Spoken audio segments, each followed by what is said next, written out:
Bueno, buenas tardes ya. Bienvenido a la cuarta mesa de la sesión de esta mañana, que ya está bien, ¿no? Llevamos toda la mañana aquí liados, esto es muy intenso. Bien, vamos a hablar de un tema que se ha mencionado en dos de las mesas anteriores, o sea, la privacy, la privacidad y la inteligencia artificial, ¿vale? La mesa la componen a mi izquierda, Guillermo Orozco, compañero catedrático de Derecho Civil de la Universidad de Granada. Ya sabéis que con la Universidad de Granada lanzamos en el próximo curso el máster de Derecho y Ética de la Inteligencia Artificial, con lo cual pues vamos a estar viéndonos, aunque va a ser virtual, porque va a ser, pero nos vamos a estar viendo con cierta frecuencia. Es un placer tenerlo, es un experto en la materia. A mi derecha tengo a Juan Pablo Murga, es profesor titular del departamento, compañero del departamento, doctor en Derecho por Sevilla y por Bolonia, ¿vale? También una autoridad académica en la materia. Juan Pablo ha sido profesor en el curso propio que se dio de protección de datos. Y en el espacio, en el aire, tenemos a Ricard, ¿vale? Ricard Martínez, que es director de la Cátedra de Privacidad y Transformación Digital de Microsoft, ¿vale? Y es profesor permanente laboral del Departamento de Derecho Constitucional, Ciencia Política y de la Administración de la Facultad de Derecho de la Universidad de Valencia. Bien, lo vamos a organizar de la siguiente manera. Me había pedido el decano que yo interviniese. Voy a intervenir al final un poco, ¿de acuerdo? Pero primero voy a darle la palabra a mis compañeros. Y según el tiempo que quede, pues así haré yo la intervención. Aclararé algunas preguntas que se han planteado antes en mesas anteriores sobre la privacidad. Entonces vamos a empezar con Guillermo, ¿de acuerdo? ¿O empezamos contigo? Sí, empezamos contigo, venga. Bien, pues buenos días. Muchísimas gracias por haber contado con mi concurso para esta Semana de la Inteligencia Artificial, magníficamente organizada y ya consolidada. Incluso el decano ya le están pidiendo la tercera, petición a la cual me uno. Y quiero agradeceros la oportunidad, además, de volver a ver a compañeros y buenos amigos de la Facultad de Derecho de Sevilla, con los que yo siempre he mantenido una muy apreciable y magnífica relación que se mantiene, afortunadamente. Voy a hacer yo una intervención básicamente en relación con una perspectiva. Yo voy a trabajar o les voy a exponer unas reflexiones acerca de cómo inciden los principios de la protección de datos en el ámbito de la inteligencia artificial. Como una especie de melange, la inteligencia artificial tiene sus principios, protección de datos también los tiene, y yo parto de la idea, eso sí, que luego comentaré muy brevemente, de que aquí estamos hablando no de un derecho pasivo de defensa, sino de un derecho positivo de control. Creo que no se ha valorado suficientemente la aportación de la famosa sentencia del caso Olaverri, donde tanto la Abogacía del Estado como la Fiscalía aportaron importantes novedades doctrinales y científicas en cuanto a la definición de un derecho que no estaba explícitamente reconocido en el 18.4. Y el concepto de privacidad nos lo explicó muy bien el legislador en el texto de la Lortas, singularmente en su exposición de motivos, que luego desaparece en el año 99, porque ya el legislador sabe que las sentencias 292, 290, 2000 van a desplazar el eje central de este derecho al artículo 10 y no al 18.4, por la fuerza que trae Jiménez de Parga siguiendo la doctrina alemana. Y de ahí que si partimos de un derecho positivo de control, de una autodeterminación que permita controlar la información que sobre nosotros alguien recoja, trata o comunica, imagínense cuando esa información va a servir de entrenamiento y alimento, por así decirlo, de algo tan importante, relevante y a tener en cuenta como son los sistemas de inteligencia artificial o sistemas autónomos, vulgo robot o algoritmos. De manera que lo primero que hay que decir es que los principales desafíos de la inteligencia artificial están, en primer lugar, en una exigencia ética. Es decir, hay que evitar sesgos o perjuicios en el diseño, porque si la inteligencia artificial aprende de una dinámica social, puede repetir sin querer patrones sociales discriminatorios que deberían ser evitados. En segundo lugar, hay que evitar la posible vulneración de derechos tan fundamentales como el derecho a la privacidad, el derecho a la libertad de control de la vida privada por parte de las personas y también, ¿por qué no?, por ejemplo, el derecho al olvido de carácter digital.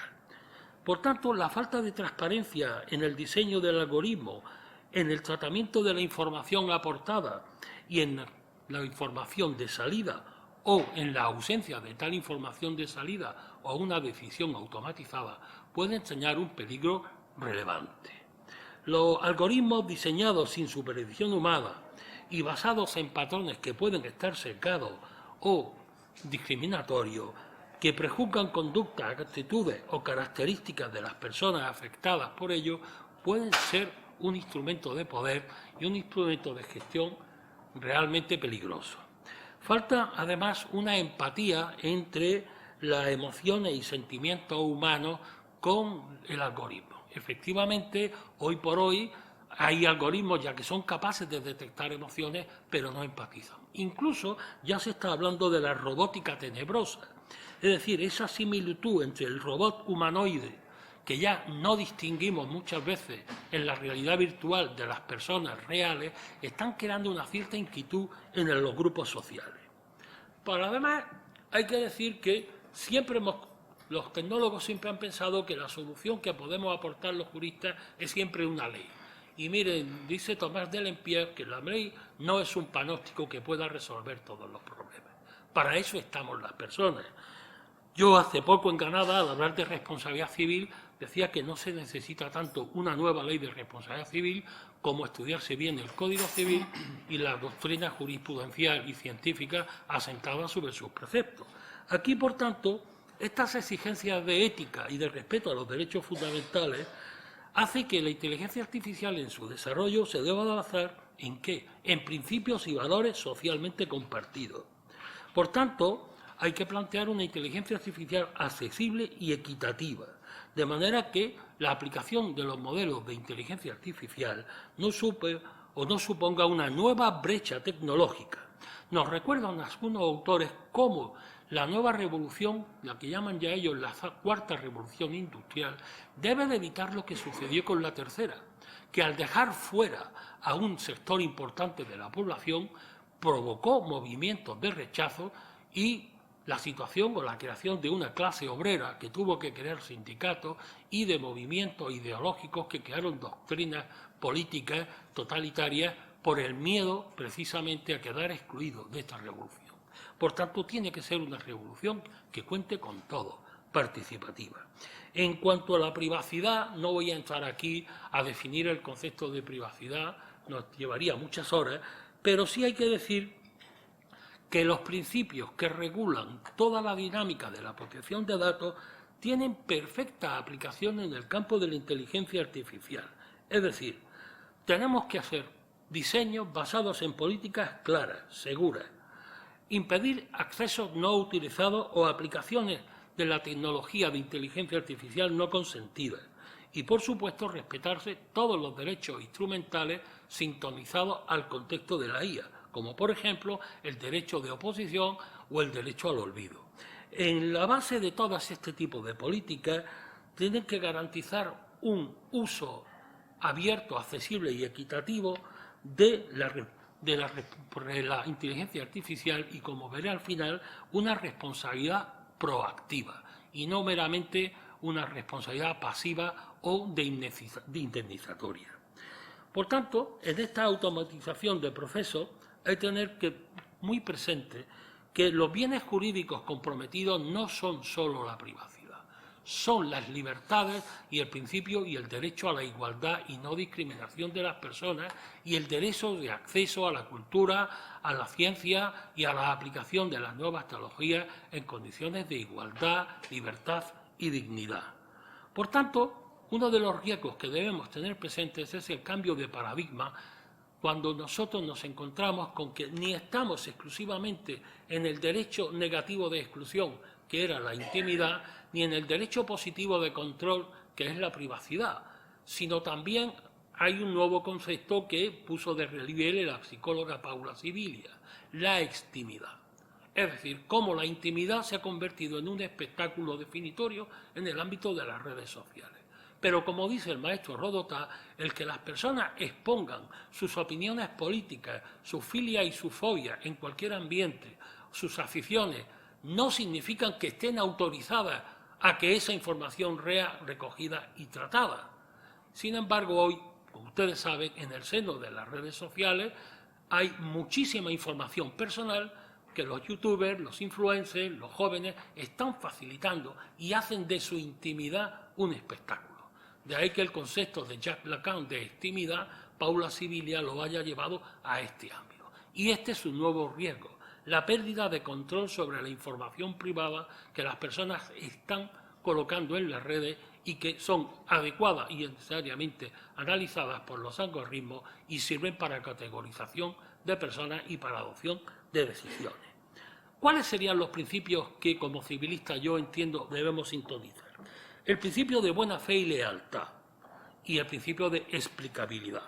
Hay que tener conocimiento de forma clara y comprensible sobre la información que se aporta al algoritmo y su alcance en el sentido de la intervención o tratamiento que el algoritmo va a hacer de ella.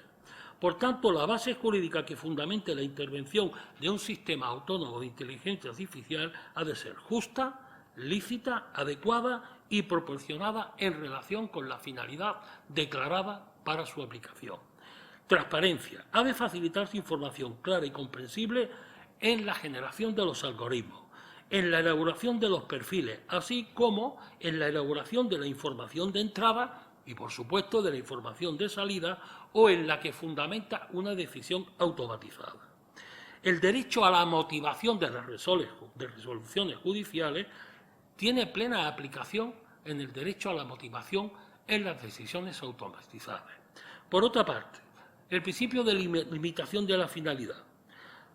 Viejo es el debate cuando de la LORTAP a la Ley Orgánica del 99 se cambió aquel concepto de que no podía utilizarse la información para finalidades distintas y se cambió por el término finalidades incompatibles, que abría mucho más el campo la utilización de la información de forma no consentida.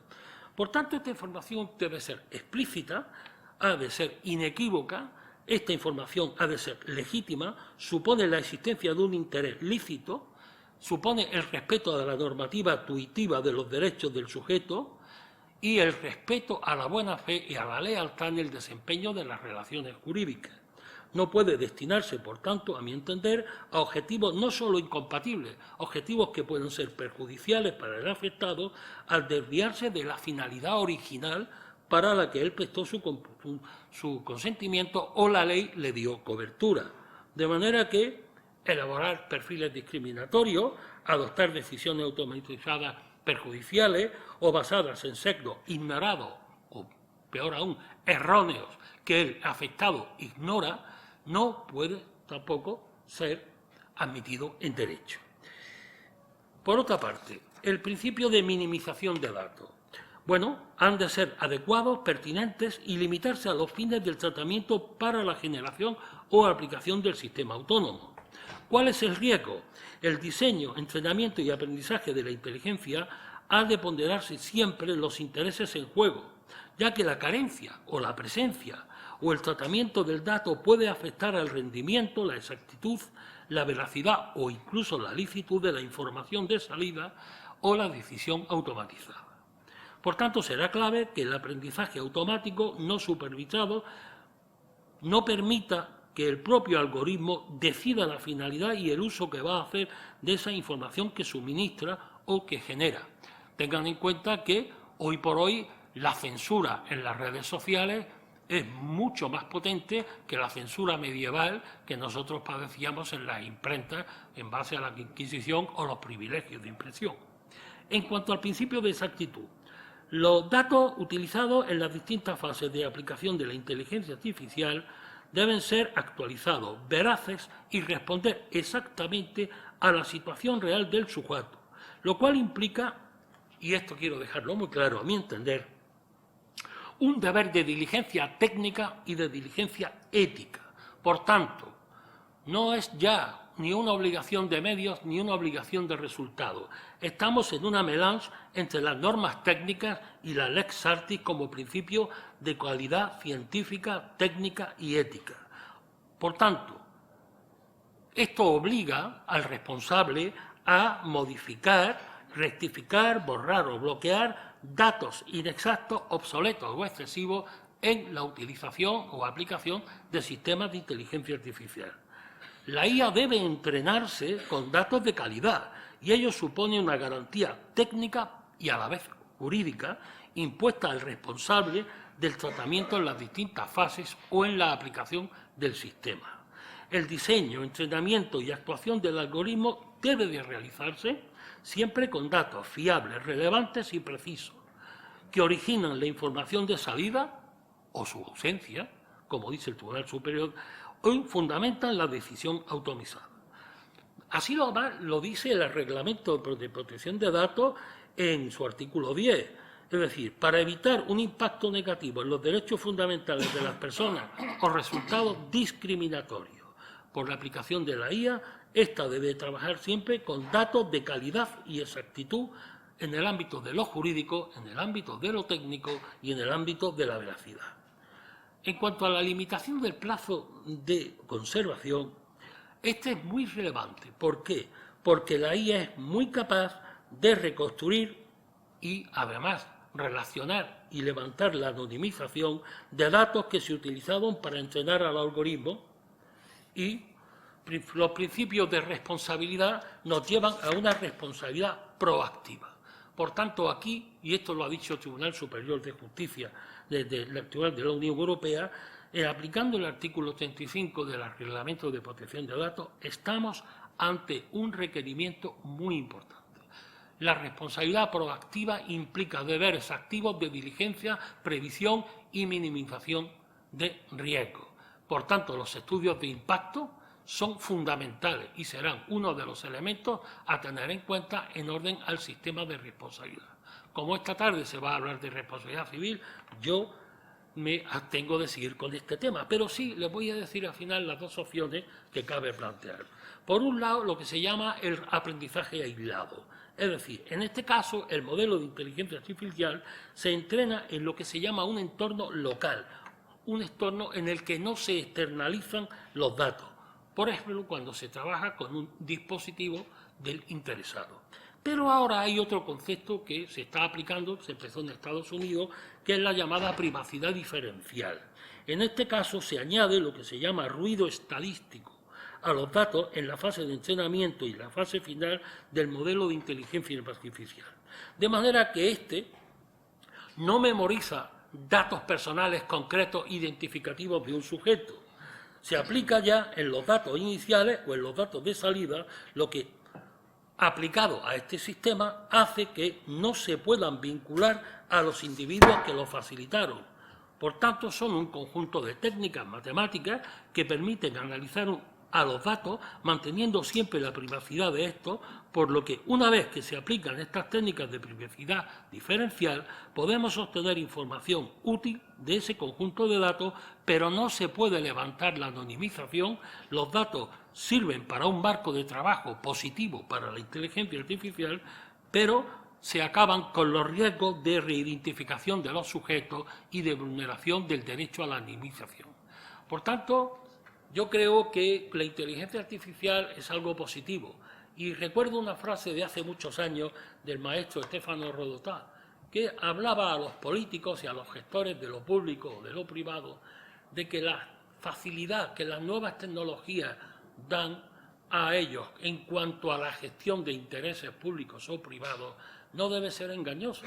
Porque él decía que una democracia que dependa de la tecnología puede dar una imagen falsa de confiabilidad y de eficiencia. Pero una democracia presa de la tecnología es, sin lugar a dudas, mucho más débil. Muchas gracias.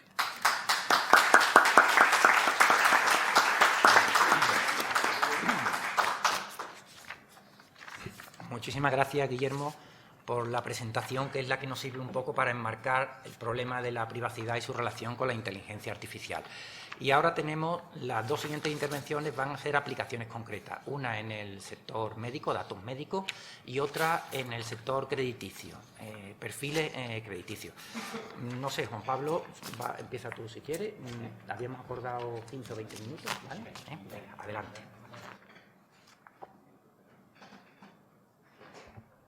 Bien, buenas tardes a todos. En primer lugar, me cumple dar las gracias por mi presencia en esta intensa semana de la inteligencia artificial, auspiciada por la Facultad de Derecho. Agradecimiento que personalizo la figura del decano de nuestra facultad y también el director del Departamento de Derecho Civil y Derecho Internacional Privado, ambos aquí presentes. Es un honor, además, compartir mesa con dos colegas queridos y admirados, el profesor Adame y el profesor que me ha precedido en el uso de la palabra. Yo voy a centrarme en la aplicación específica y en los problemas que plantea el uso de sistemas de inteligencia artificial en un ámbito muy concreto, que además genera muchísima controversia en la práctica, como es en el de la evaluación de la solvencia. Evaluación de la solvencia patrimonial que, como ahora reiteraré, es especialmente litigioso en el caso de España y, por extensión, también en los restantes Estados miembros. Voy a plantear mi intervención en el tiempo que se me ha asignado, que son apenas 20 minutos. Es difícil abordar un análisis ciertamente detallado de estas cuestiones, que son complejas también desde un punto de vista técnico, en 20 minutos, pero voy a tratar de organizar mi intervención en tres grandes bloques. En primer lugar, aludiré a la importancia que presenta la evaluación de la solvencia para los mercados financieros y también para los usuarios, los potenciales prestatarios, las implicaciones que esa evaluación puede tener en un plano que va más allá del estrictamente patrimonial y que incide en cuestiones personales de tanta relevancia como puede ser la adquisición de la vivienda habitual, la posibilidad de comprar un coche o incluso la celebración de un contrato de cobertura sanitaria. En segundo lugar, voy a plantear algunos conceptos técnicos cuyo conocimiento es imprescindible para llegar a adentrarnos en las implicaciones que presenta esta materia en materia de protección de datos, y culminaré con el aspecto esencial de mi intervención, que es precisamente esa relación que existe entre estos sistemas de evaluación de la solvencia patrimonial y la protección de datos personales.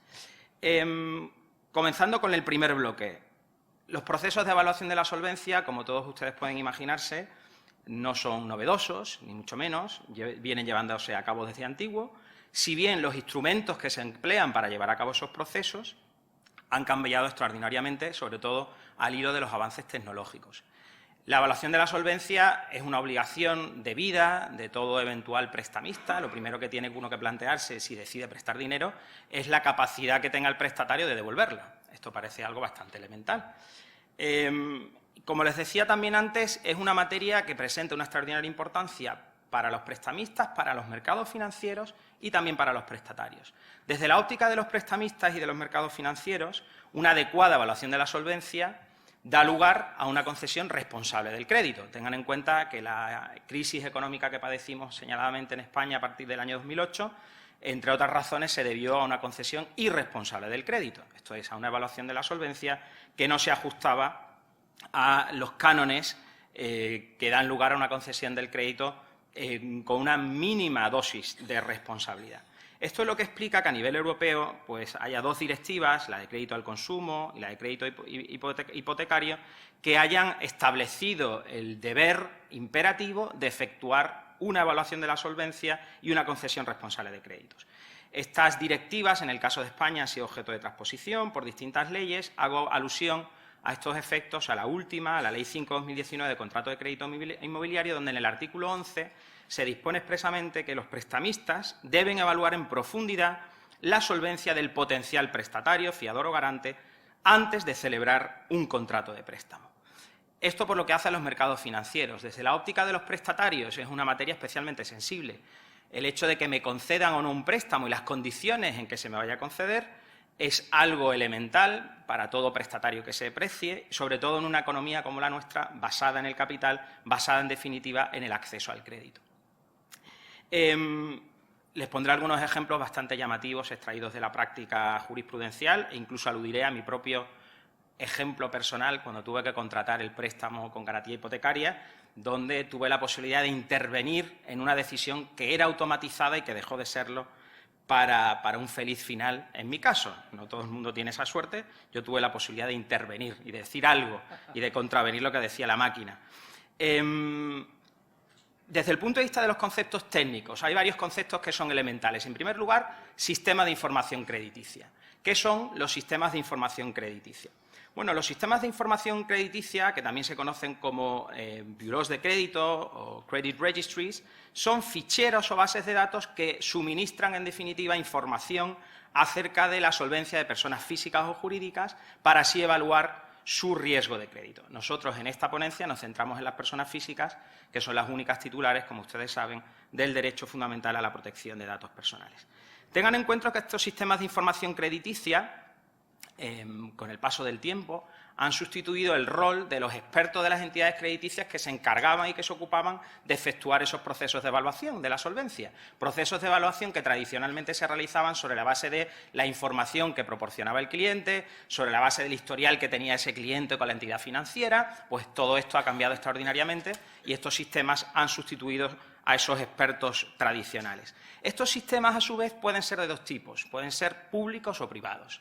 Los públicos, generalmente, suelen estar ligados a los bancos centrales. En el caso de España, el sistema de información crediticia público es la central de información de riesgo gestionado por el Banco de España, y hay también sistemas de información crediticia que son de carácter privado. Claro, el hecho de que sean públicos o privados incide en el tratamiento de los datos personales, sobre todo desde la óptica de las bases de legitimación que hagan que esos tratamientos sean conformes a la legalidad, en la medida en que los públicos, sobre todo, basan esa información de la que disponen el cumplimiento de obligaciones legales que tienen las entidades del sistema crediticio de proporcionar esa información, y mientras que los sistemas de información crediticia de carácter privado presentan una base voluntaria, funcionan sobre la base de la información que proporcionan normalmente acreedores, sobre la base de un principio de reciprocidad. Yo doy información y en la medida en que doy también puedo beneficiarme de la obtención de información del sistema.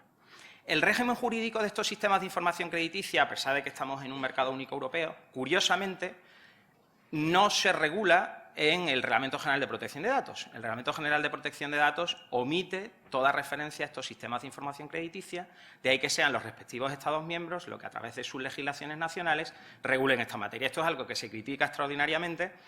¿Por qué? Porque es una materia especialmente litigiosa. En el caso de España, la CIRBE cuenta con una regulación en la Ley 44/2002 de medidas de reforma del sistema financiero, y los sistemas de información crediticia de carácter privado encuentran su regulación en el artículo 20 de la Ley Orgánica de Protección de Datos y Garantía de Derechos Digitales. ¿Cómo funcionan estos procesos de evaluación? Pues fundamentalmente hay tres grandes fases. Una primera fase en la que seleccionamos la información de la que vamos a nutrir al sistema, determinamos qué datos son los que nos interesan. Una segunda fase que consiste en el análisis de esos datos e información que se ha recabado, y, en último lugar, la obtención de resultados. Un resultado consistente en las probabilidades de pago potencial que tendrá el prestamista. Y es aquí, en estas fases que integran el proceso de evaluación, donde salen a relucir los sistemas de inteligencia artificial. Fíjense, desde hace ya mucho tiempo hay una técnica que suele ser muy habitual en este contexto, que es el denominado credit scoring, que se basa en la aplicación, la creación de un algoritmo del que se obtiene un determinado resultado. Un score, es decir, una determinada puntuación. El hecho de que se emplee un algoritmo, como imagino que también saben, no quiere decir que se hayan ya implementado sistemas de inteligencia artificial. Esto se ha hecho en una etapa ulterior, y la introducción de estos sistemas de inteligencia artificial en los modelos de credit scoring pues ha supuesto ciertamente un salto cualitativo, con evidentes ventajas. Primera ventaja, bueno, pues que intensifican y mejoran la capacidad predictiva del resultado que se vaya a obtener. La cantidad de información que se puede procesar es mucho más abundante. Con esto ampliamos, además, la cartera de potenciales clientes. Pero también esta intensificación de las ventajas va acompañada de una intensificación de los riesgos que siempre ha entrañado este proceso de evaluación y que ahora se hace especialmente presente en su conexión con el derecho fundamental a la protección de datos personales. Y llego así al tercer bloque. ¿Qué instrumentos legales son los de los que disponemos desde la óptica de la protección de datos personales? Y también haré alguna alusión al Reglamento Europeo sobre Inteligencia Artificial, aplicable a partir de 2 de agosto de 2026.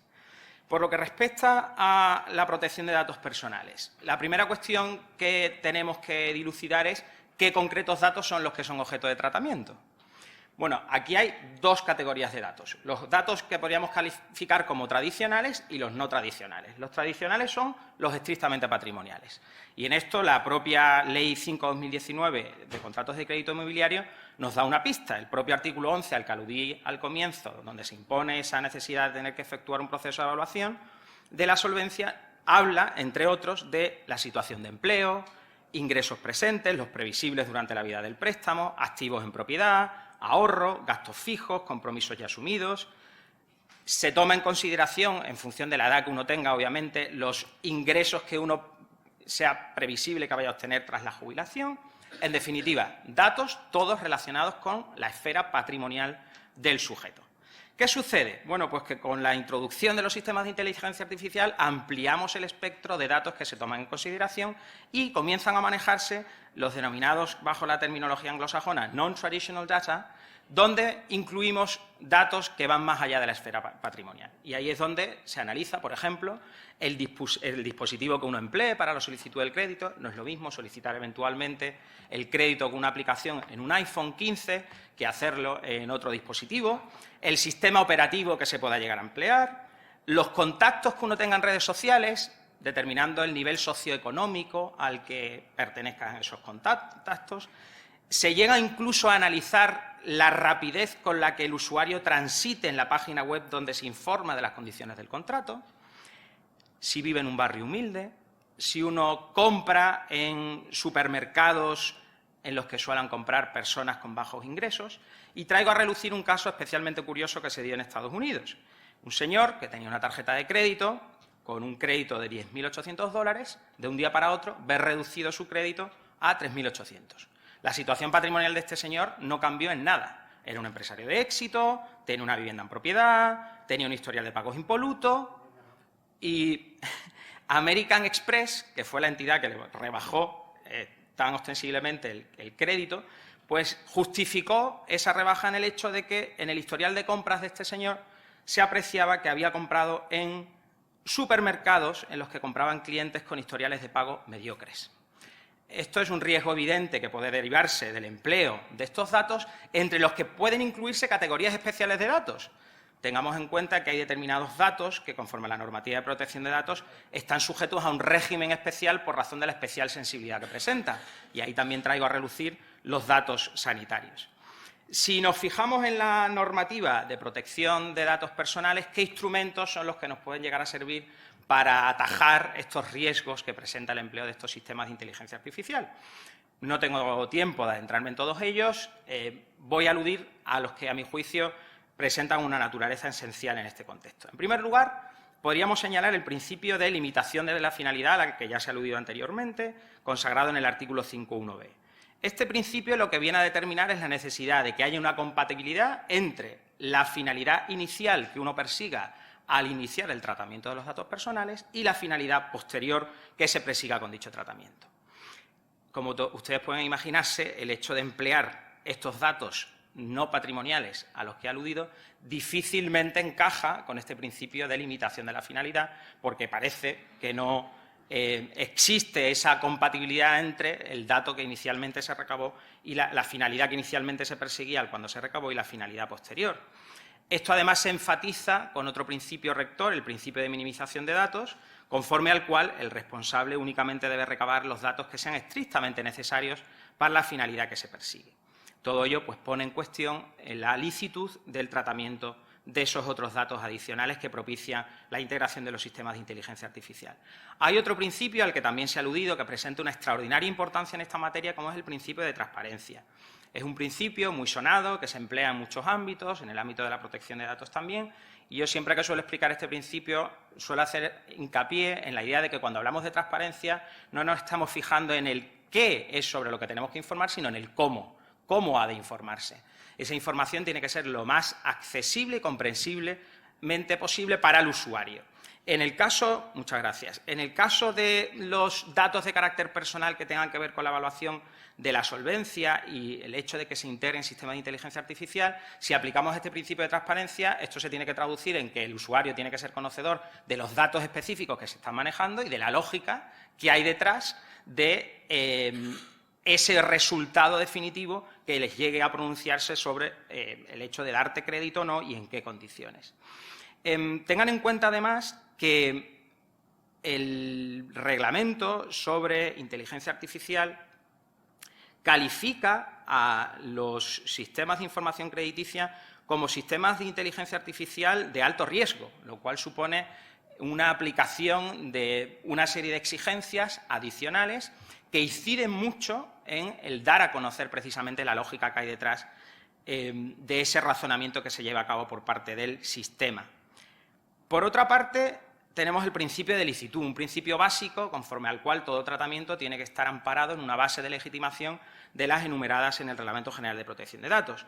Aquí, ¿cuáles son las bases de legitimación que manejamos? Cumplimiento de una obligación legal, ya hemos visto que hay disposiciones normativas que imponen la necesidad de efectuar una evaluación de la solvencia, el consentimiento del interesado, que es insuficiente cuando llegamos a las categorías especiales de datos o datos especialmente sensibles, e incluso se puede llegar a alegar la necesidad de tener que tratar un dato para ejecutar un contrato. En este caso, tratamos de celebrar un contrato potencial, que puede ser un contrato de préstamo, y es evidente que necesitamos contar con una serie de datos para llegar a celebrar ese contrato futuro. ¿Qué sucede en este contexto en relación con la licitud? Bueno, pues que les dije anteriormente, los sistemas de información crediticia de carácter privado presentan una extraordinaria importancia y están regulados en el artículo 20 de la Ley Orgánica de Protección de Datos y Garantía de Derechos Digitales. Este artículo 20 refuerza extraordinariamente las condiciones de licitud del tratamiento de los datos efectuados por estos sistemas, estableciendo un conjunto de presupuestos que dan lugar a una presunción de la licitud del tratamiento. ¿Qué presupuestos son los que se establecen? No tengo tiempo de adentrarme en ellos, pero se alude, por ejemplo, a la antigüedad del impago de una determinada deuda, no puede ser superior a 5 años. Es una presunción que se aplica exclusivamente a datos proporcionados por acreedores, no por parte de terceros. Se alude también a la necesidad de que se trate de deudas ciertas, vencidas y exigibles que no estén siendo objeto de reclamación en vía administrativa o judicial. Por esta vía se canalizan muchas de las reclamaciones que llegan al Tribunal Supremo Español, el hecho de que no sea una deuda controvertida. En definitiva, reforzamos las condiciones de licitud de estos tratamientos, al menos en el contexto español. Y por último, y para finalizar mi intervención, aludiré a algunos derechos del interesado que son especialmente importantes para hacer frente a estos riesgos a los que aludía. El derecho de acceso, evidentemente, es clave y de él depende el posible ejercicio de los restantes derechos. Con esto tengo la posibilidad de saber si se están tratando los datos, qué concretos datos están siendo objeto de tratamiento. Pero hay otra serie de derechos que son fundamentales en este contexto. El de rectificación. Fíjense, en el Reglamento General de Protección de Datos se incluye como manifestación novedosa del derecho de rectificación la posibilidad de complementar la información. Es decir, que inexacto no es solo aquello que no corresponde con la realidad, sino aquello que es incompleto. Y tenemos la posibilidad de completar dicha información mediante el ejercicio del derecho de rectificación.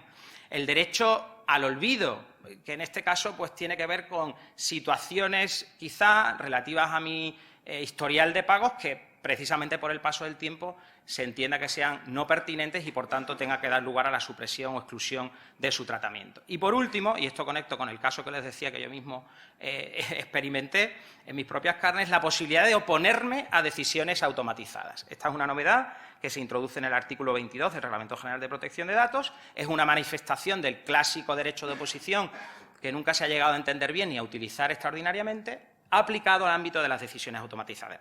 Resumiendo y simplificando mucho las cosas, ¿a qué me da lugar este derecho a la oposición a decisiones automatizadas? A la posibilidad de intervenir, de que intervenga el humano, de que intervenga el propio interesado de cara a la decisión final. Sobre todo si se trata de decisiones relevantes, en las que se juegan intereses ciertamente notorios de la persona. Yo solicité mi préstamo hipotecario, la universidad es muy precaria, en ese momento tenía un contrato que era temporal, y la concesión, las condiciones que me ofrecían no eran las mejores y, sobre todo, en lo que a mí me afectaba, no me daban el porcentaje respecto de la venta que coincidía con lo que yo necesitaba para afrontar la compraventa del inmueble. La respuesta fue una respuesta basada en una decisión automatizada con una serie de datos que yo proporcioné, declaración de la renta, Y yo sabía que digamos que el punto débil de mi historial crediticio era mi contrato laboral. Era un contrato de ayudante doctor que tiene una vigencia de 5 años. Entonces le pedí al director del banco intervenir. Digo, mire usted, yo le voy a explicar cómo funciona la carrera universitaria. Yo tengo un contrato de ayudante doctor, con lo cual es muy raro que a mí me echen ya de la universidad. Si hubiera estado en un estadio anterior, sí le podía decir que difícilmente se sabe si puedo seguir o no, pero teniendo un ayudante doctor, mire usted, hay una serie de convenios que yo le puedo aportar, donde hay un compromiso de continuidad, yo estoy acreditado, se lo puedo demostrar, con lo cual tengo ya las condiciones necesarias para que me puedan dar el siguiente contrato, y les puedo asegurar que esa intervención, estuve hablando era una directora, y ella pues se quedó muy sorprendida, y me dijo, dice, todo esto que me estás diciendo, yo no tenía ni idea que funcionaba así, 20 minutos, todo esto que usted me está diciendo, refléjelo por escrito. Y además, si lo puede usted acreditar documentalmente, como en la universidad estamos acostumbrados a acreditar documentalmente todo, no supuso un esfuerzo, lo mandé todo por correo electrónico y 2 días más tarde la respuesta fue positiva, me dieron el porcentaje de financiación que quería y en unas condiciones muy favorables. Fue gracias a la intervención del ser humano, gracias a la posibilidad de complementar la conclusión que el propio sistema había alcanzado de forma automatizada. Muchas gracias.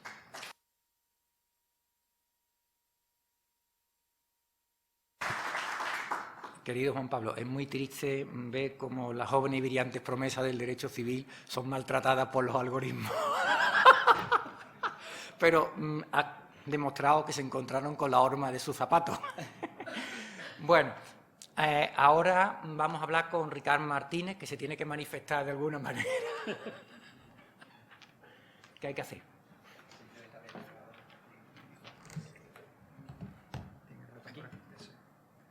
Muy bien, Pablo. La borda. No, hombre, está estupendo. Aquí estaré. Bueno, Ricard, bienvenido. Te he escuchado ya en varias conferencias y va a ser brutal. Agarraos a los asientos. Profesor de Derecho Constitucional, no como nosotros que somos de Derecho Civil, ¿vale? Y además él tiene la cátedra Microsoft de Transformación Digital. Bueno, no, esa es la presentación que me has pedido, no me has dicho que añadiese nada más, pero si empiezo a añadir currículum nos da aquí toda la tarde. Bueno, ¿nos oyes? ¿Nos oyes? Sí, ¿me escucháis vosotros a mí? Perfecto, bueno, pues tienes la palabra, venga. Perfecto. La verdad es que gracias por haberme hecho caso en la cuestión de la presentación, porque en el fondo lo importante es ocupar el tiempo en la materia que nos trae hoy aquí. En primer lugar, agradecer 2 cosas. La primera es la amable invitación de la Facultad de Derecho y de su decano, que estimo enormemente, y aunque lamento no poder estar ahí, puesto que me encuentro en una actividad sobre espacios de datos y espacios de datos de salud fuera de España. Trataré de ser conciso y no sé si consciente.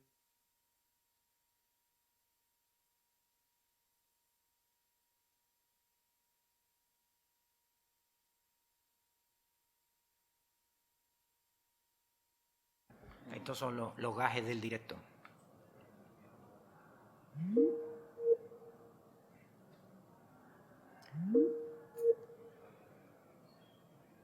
Bueno, vamos a ver.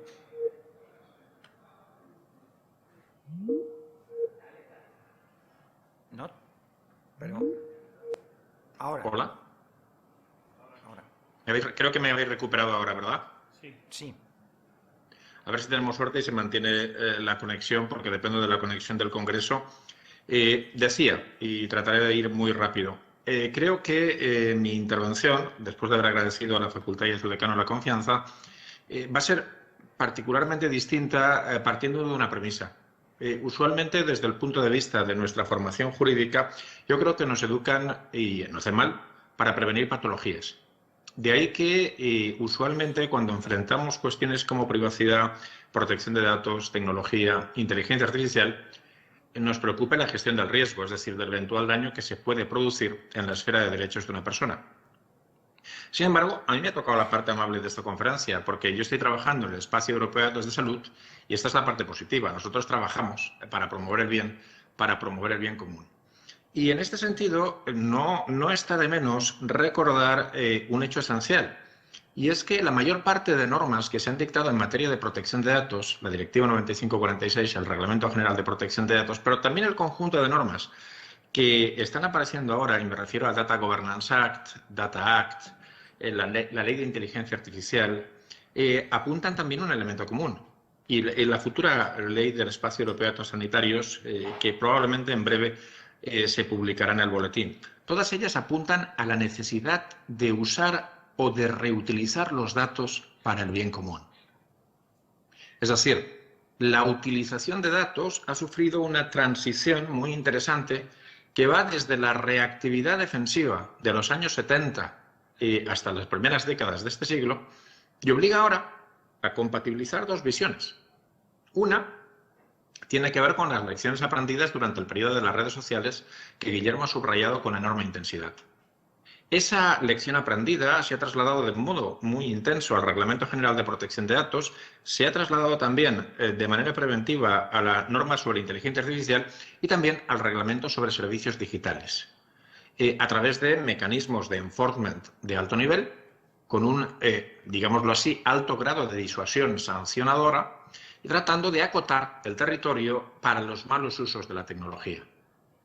Pero sin perder de vista y que esos malos usos han sido ya prohibidos, van a ser también prohibidos en el ámbito de la salud, que cuenta con un artículo dedicado a prácticas prohibidas.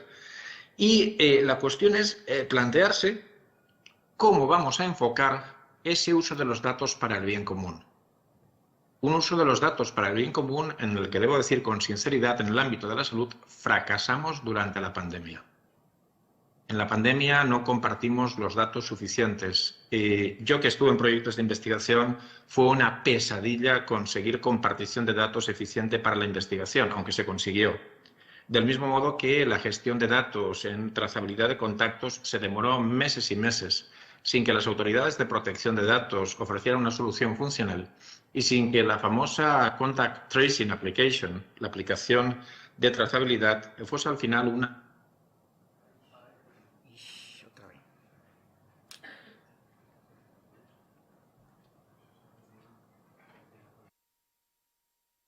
Vamos a hacer una cosa. Voy a ir hablando yo, ¿vale? Yo iba a terminar y ahora retomamos la conexión para no estar aquí esperando, ¿vale?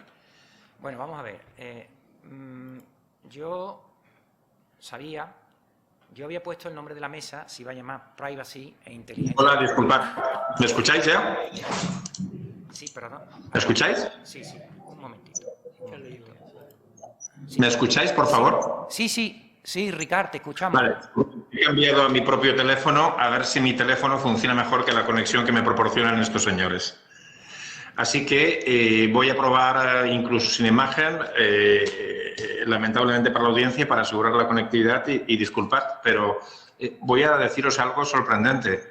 Me estoy conectando desde Alemania. Uno presume que aquí las cosas iban a funcionar mejor. Es la primera vez que me conecto desde un tercer país que no es España y funciona. Y estamos en Alemania en un encuentro tecnológico, así que así son las cosas.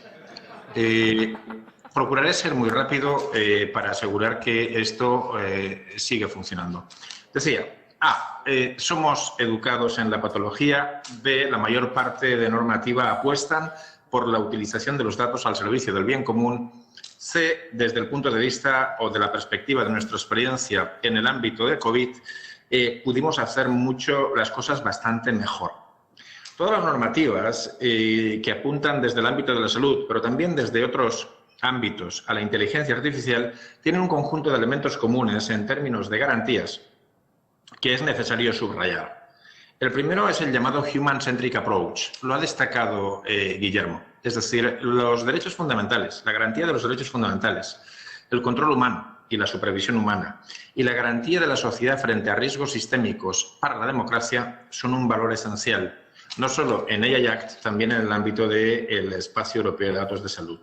Ello implica ineludiblemente un enfoque que venimos aplicando en proyectos de investigación en Europa basado en el enfoque de riesgo, en el que ciertos instrumentos como la evaluación de impacto en la protección de datos y la evaluación de riesgo para los derechos fundamentales, junto con la evaluación una evaluación de conceptos o de principios de la ética de la inteligencia artificial que Guillermo ha reproducido parcialmente y que se llama Modelo Altai, que es la lista de controles para el análisis de riesgos para la inteligencia artificial, creada por el grupo de expertos de alto nivel de la Unión Europea en materia de ética de la inteligencia artificial, son elementos instrumentales necesarios para el despliegue en esta materia. Como os decía, hay que tener en cuenta que la visión del ordenamiento jurídico debe ser sistémica en este ámbito, porque cuando hablamos de datos de salud y de proceso de datos para el desarrollo de inteligencia artificial, el ecosistema apunta también a otras normas. Apunta a Data Governance Act, a la Ley de Gobernanza de Datos, que define condiciones para el altruismo y la compartición de datos también por los pacientes. Apunta ineludiblemente a la Ley de Inteligencia Artificial, pero también apunta a otra norma que no se suele citar tanto como Data Act, que introduce un derecho a la portabilidad que va a permitir que el paciente pueda compartir con el sistema sanitario y con la investigación datos procedentes, por ejemplo, de aplicaciones móviles. Yo me quiero situar en la lista o en el espacio proactivo en esta materia, al mismo tiempo compartiendo cuestiones en las que ya estamos trabajando y algunos hallazgos. El primero es que todo este escenario, desde el punto de vista de la proactividad, de la accountability a la que se refería Guillermo, no va a funcionar si no somos capaces de dotarlo de políticas públicas instrumentales. Porque permítanme ser muy riguroso y muy serio en esto. La ley, el Reglamento General de Protección de Datos, se cumple relativamente en este y en los demás países de la Unión Europea. Desde luego, no en el ámbito de la salud, donde el nivel de exigencia es altísimo, pero sí en el ámbito de la pequeña y mediana empresa, de los entornos públicos y también de los entornos universitarios. Por tanto, si no somos capaces de definir condiciones proactivas de cumplimiento normativo, vamos a tener serios problemas. Y no vamos a tener serios problemas solo desde la perspectiva general de cumplimiento, sino de cómo afectará a nuestra capacidad investigadora como institución universitaria no haber invertido suficientemente en la formación de nuestro personal, no capacitarlo adecuadamente para cumplir la normativa de protección de datos en el despliegue de proyectos de investigación. Aspecto que además, dentro del European Health Data Space, puede ser objeto incluso de sanción que implica la prohibición de acceso a datos durante un determinado periodo. Lo que en la práctica está sucediendo es que además es absolutamente indispensable desarrollar lo que se denominan espacios seguros de datos. No les aburriré extensamente hablando de esto, pero sí hablando de un elemento crucial, fundamental, que cumple a los llamados mediadores en los espacios de datos por la Agencia Española de Protección de Datos en su guía de adecuación de los espacios de datos, mediadores en estos tipos de sistemas. Y en concreto, los mediadores técnico-jurídicos que vamos a ser los expertos en la materia y los futuros egresados. Pues bien, si no invertimos, a su vez, en la formación adecuada de los perfiles correctos, vamos a sufrir significativamente. Desde el punto de vista de las interacciones entre European Health Data Space, entre el tratamiento de datos en el ámbito de la salud y la normativa sobre inteligencia artificial, quisiera ir desde la generación de los conjuntos de datos a la aplicación de la norma. Desde el punto de vista de la generación de los conjuntos de datos, es esencial recordar que la preferencia regulatoria de la Unión Europea pasa por la anonimización de datos. Guillermo se ha referido a una técnica potencial, la differential privacy. Hay otras, basadas en algoritmos de hash, como el multiparty computation o la encriptación homomórfica.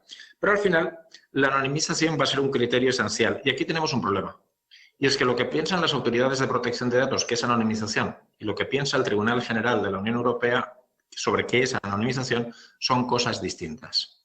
Las autoridades de protección de datos han establecido que la anonimización debe ser irreversible, equivalente al borrado, mientras que el Tribunal General de la Unión Europea señala que hay que ponerse en el lugar de quien trata los datos para decidir si puede reidentificar o no. En ese sentido, lo que genera el espacio europeo de datos son entornos de procesamiento seguro con intermediación de software que impide que un usuario pueda reidentificar. Por tanto, se cumpliría el estándar del Tribunal General, pero no tal vez el de las autoridades de protección de datos sobre las que después volveré. Por otra parte, hay una cuestión que ha apuntado Guillermo, que es realmente estructural aquí, que es el principio de minimización de datos. Bien, el principio de minimización de datos, con bastante frecuencia, se entiende como un principio limitador en cuanto al volumen de datos. Yo les puedo asegurar que en un proyecto antiguo en Big Medalytics cumplimos con el principio de minimización de datos y, sin embargo, manejamos 800.000 historias clínicas. ¿Qué quiero decirles con esto?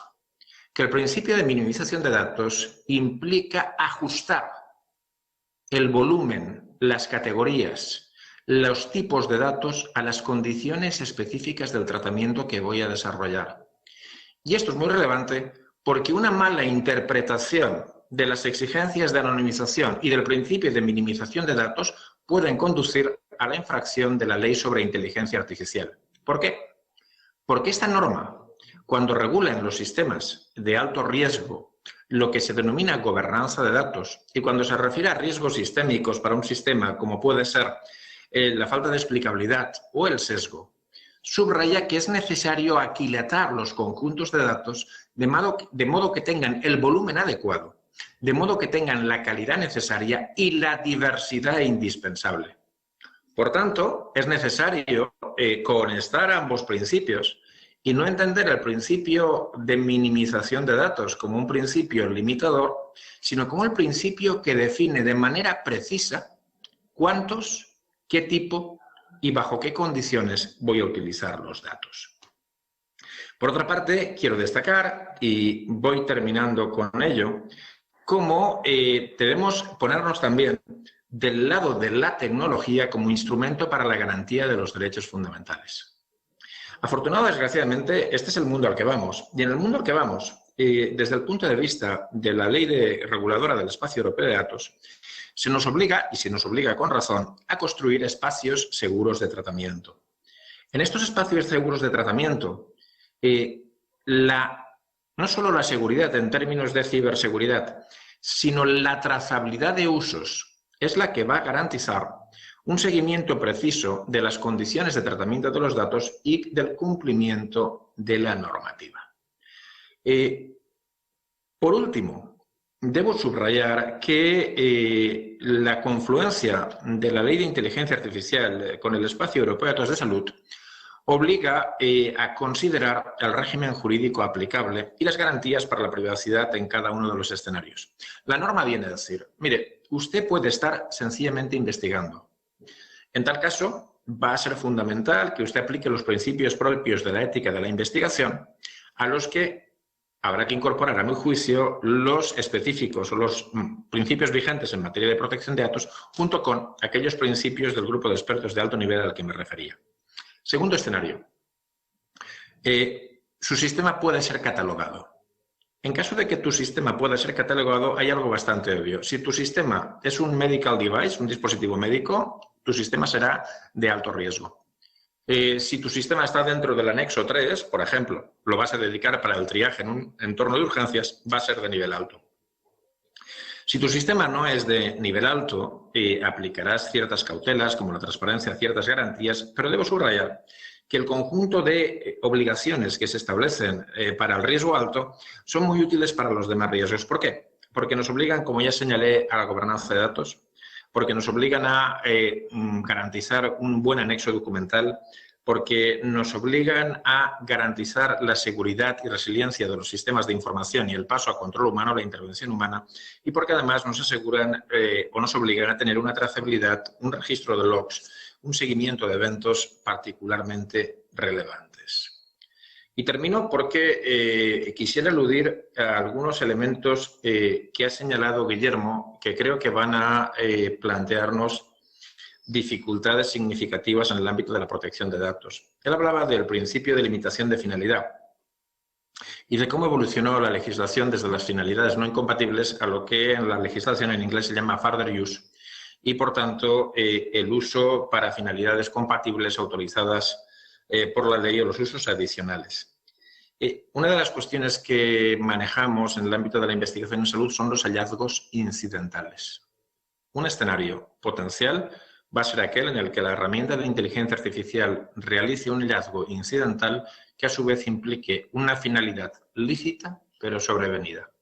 Va a ser muy difícil volver atrás, va a ser muy difícil aplicar la normativa en este tipo de territorios. Por último, quiero señalar un último elemento que me parece crucial, y es que hemos hablado durante todo el tiempo de aspectos constitucionales, hemos hablado de legislación, hemos hablado de responsabilidad civil, pero hemos dejado de un lado a agentes relevantes en este contexto, que son los reguladores, que son las autoridades de protección de datos. A día de hoy se cumple para las autoridades de protección de datos lo que Solov señaló para la Federal Trade Commission. La verdadera jurisprudencia, la verdadera ley en protección de datos, la dictan las autoridades de protección de datos mediante procedimientos de soft law. Ni siquiera acuden a instrumentos como las antiguas instrucciones, ahora las circulares, si no recuerdo mal, que son normas de carácter general susceptibles de recurso. Con lo que se está generando, sistemáticamente hablando, mediante guías, mediante soft law, un conjunto de estrategias de cumplimiento normativo que no siempre han sido abiertas a la comunidad, que no han sido ampliamente debatidas y que implican un enorme esfuerzo desde la perspectiva del desarrollo de los sistemas de información. Esto debe cambiar. Y esto debe cambiar, y voy a retomar 3 ejemplos a los que se ha referido Guillermo, porque hay cuestiones que suceden. Por ejemplo, el plazo de conservación. Las guías de la Autoridad Española de Protección de Datos hablan con buen criterio de cumplir estratégicamente esta medida con los datos de entrenamiento. Sin embargo, cuando quieres desarrollar un sistema de inteligencia artificial y para la vigilancia postcomercial, necesitas tener la base de datos de entrenamiento, la base de datos última, previa al lanzamiento del producto, porque cuando hay una disfunción necesitas tener un entorno reproducible para verificar dónde está el problema. Así que el plazo de conservación igual se extiende bastante más de lo que la Autoridad de Protección de Datos piensa. Por otra parte, el propio artículo 32 de la Ley Orgánica de Protección de Datos establece un deber de bloqueo a fin de determinar la responsabilidad. Así que, ¿cuál sería el día de inicio de este plazo de bloqueo? ¿El día último antes de pasar a producción la aplicación? ¿O el día último de vigencia de la aplicación? Lo digo porque para constatar un problema en la aplicación efectiva de un sistema, a veces es necesario reproducirlo en las condiciones originales de diseño. Por tanto, habrá que ser muy finos en esta materia. La anonimización, ya la hablé, y otra cuestión muy interesante y que nos afecta particularmente en el ámbito de la investigación en salud. Verán, las autoridades de protección de datos piensan que, a diferencia de la regulación española, donde se prevé un mecanismo de consentimiento amplio, limitado o destinado a áreas de investigación, hay que solicitar consentimiento cada vez que se realiza una investigación concreta, con todos sus requerimientos. No voy a entrar en discusión respecto de la importancia que pueda tener esto para la garantía del derecho fundamental a la protección de datos, pero les voy a decir algo de orden práctico. La aplicación de la doctrina de las autoridades de protección de datos, si no es modulada y ajustada a la realidad material de los hechos, va a producir algo que sociólogos y psicólogos ya han estudiado y sobre lo que hay bastante bibliografía en Internet, y es la llamada fatiga del clic. No vamos a tener donantes de datos porque cuando a un donante de datos le pidan 40 veces el consentimiento en el mismo mes para 40 proyectos diferentes, lo que va a pensar es que es muy altruista y, la verdad, está encantado de manifestar su consentimiento, pero tiene cosas mejores que hacer en su vida que leerse 40 textos informativos y darle 40 veces a aceptar en su teléfono móvil. Por tanto, creo que vamos a tener que repensar y mucho cómo modulamos el cumplimiento normativo en esta materia para conseguir los objetivos que mis compañeros han destacado de modo muy preciso en la mesa y al mismo tiempo poder utilizar los datos para el bien común. Disculpen la calidad de conexión, hemos tenido que sobrevivir. Gracias.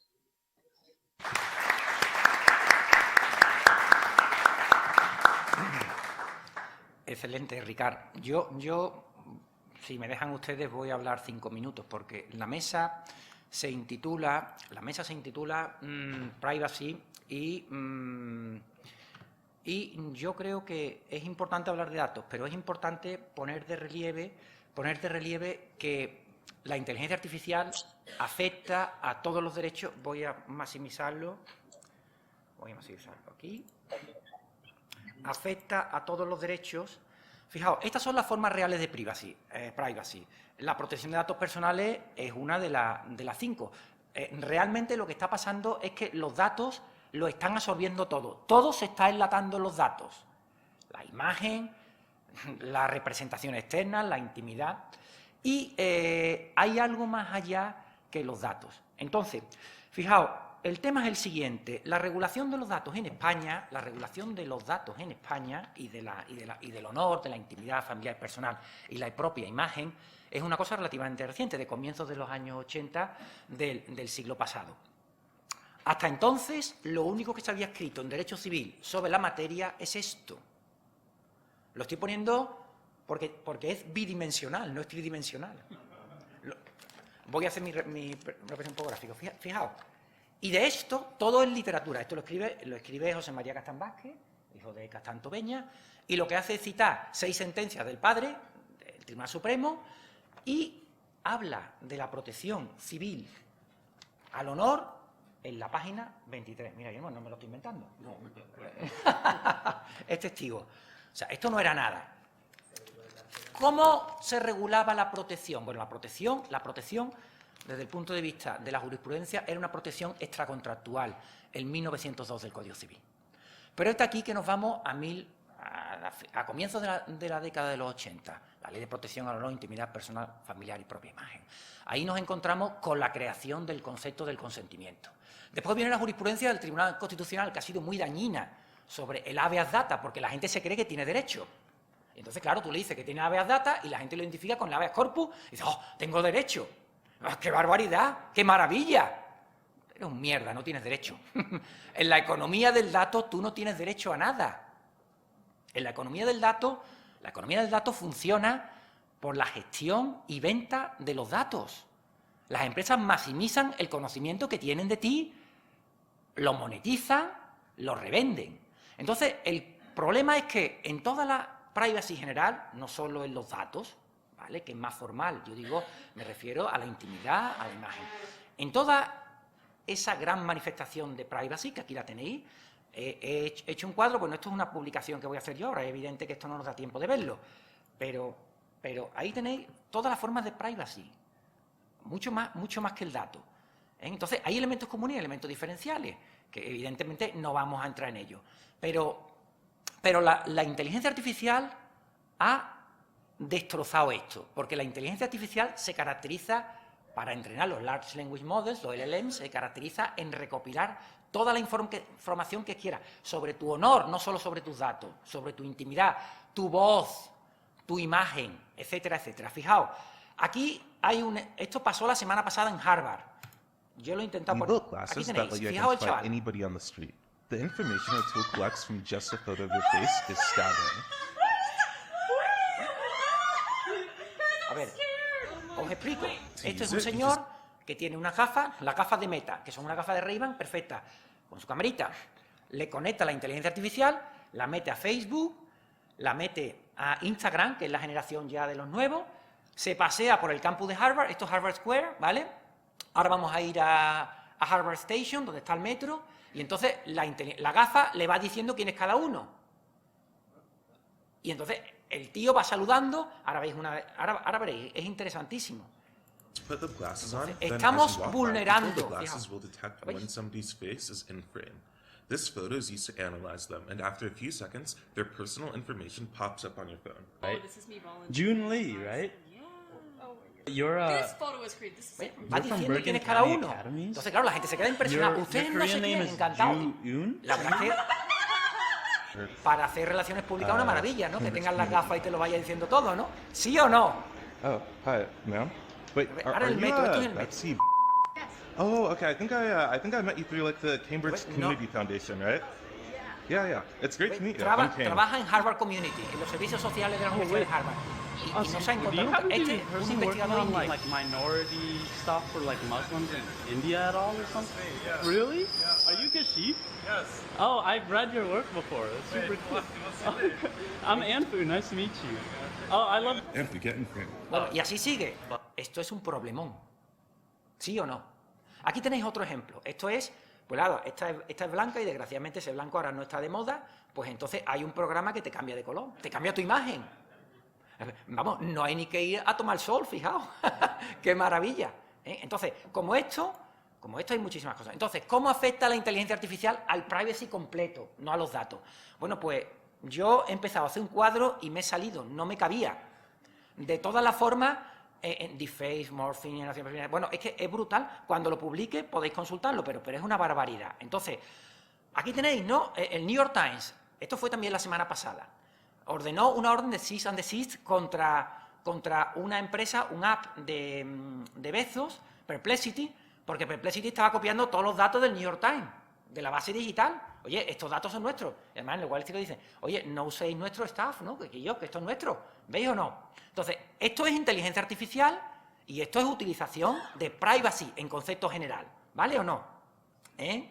Por supuesto, el entrenamiento general hecho con estas materias, ¿no? Entonces, claro, ha habido un hackeo hace 2 meses, ha habido un hackeo brutal de 2.000 millones de ciudadanos. Bueno, realmente no son 2.000 millones de ciudadanos, son 2.000 millones de perfiles, porque hay ciudadanos americanos que los ciudadanos americanos están muy perfilados.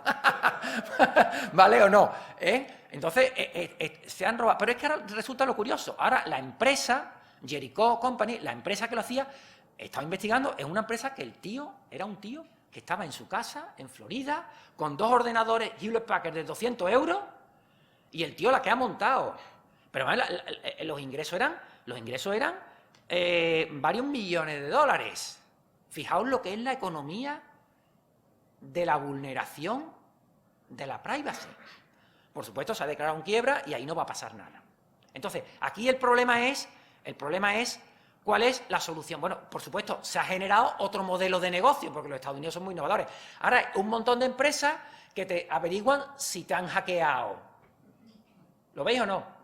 Y después hay otras empresas, ya no me cabían aquí, pero otras empresas que te intentan resolver individualmente, bajo pago, evidentemente, cómo te vas a ir eliminando de los distintos servidores, porque te tienes que ir eliminando de uno a uno de las bases de datos. O sea, esto es un gran modelo de la economía de los datos, ¿no? Entonces, ¿qué es lo que yo veo que pasa aquí? Pues aquí lo que está pasando es que el modelo regulatorio en Europa, el modelo de la protección de datos es muy evidente, pero el modelo regulatorio general de la privacy es un modelo condenado al fracaso, porque se basa en una entelequia, se basa en la existencia de algo que es irreal, que es un consentimiento. No existe consentimiento. No existe consentimiento porque no hay forma de dar un consentimiento informado sobre datos tuyos personales respecto de los que no se sabe el uso no solo presente, sino incluso futuro. Ahí hay un vicio de consentimiento evidente.